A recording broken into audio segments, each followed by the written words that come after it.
In the 1940s, Professor Streeter of the Carnegie Institute of Embryology in Washington, D.C., proposed a system for classifying the stages of human development.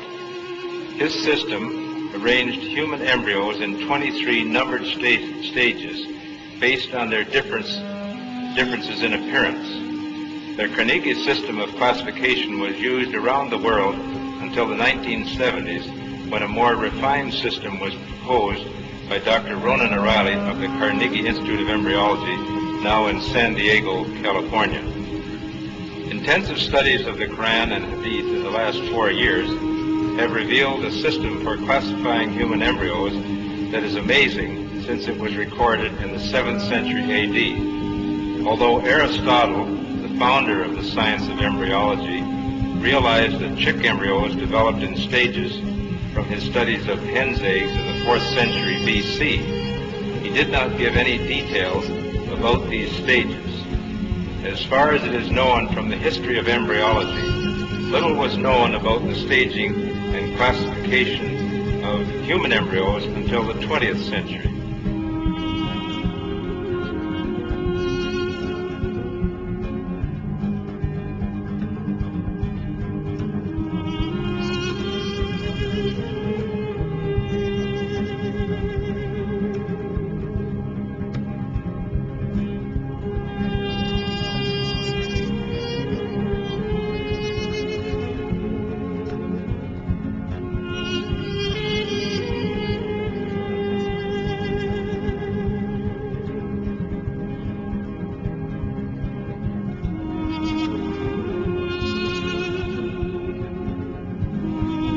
First stage is an adapt.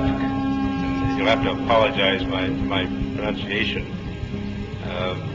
This is from Surah Tariq 6.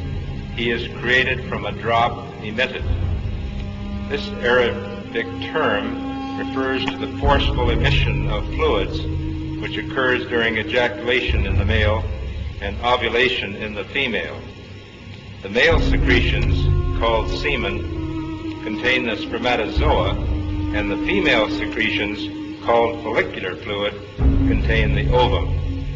This is the stage of fertilization and the nutfa, and after this is what we call the zygote, referred to in the Quran as the nutfa, and the nutfa undergoes division, which we call cleavage, as it passes down the uterine tube. So these are the stages of the nutfa here as it undergoes cell division.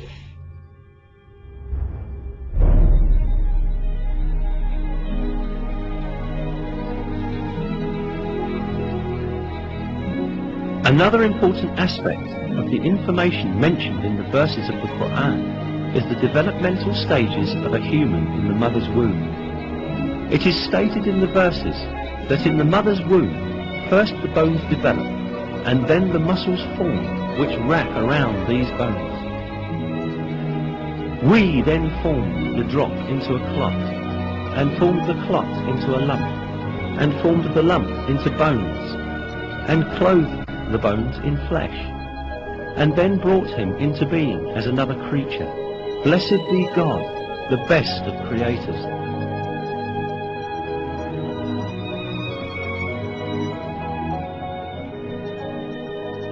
Embryology is a branch of science that studies the development of embryos in the mother's womb.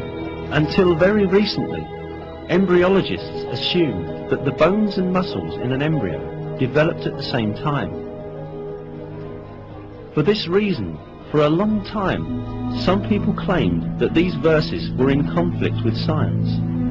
Yet, advanced microscopic research conducted by virtue of new technological developments has revealed that the revelation of the Quran is word by word correct.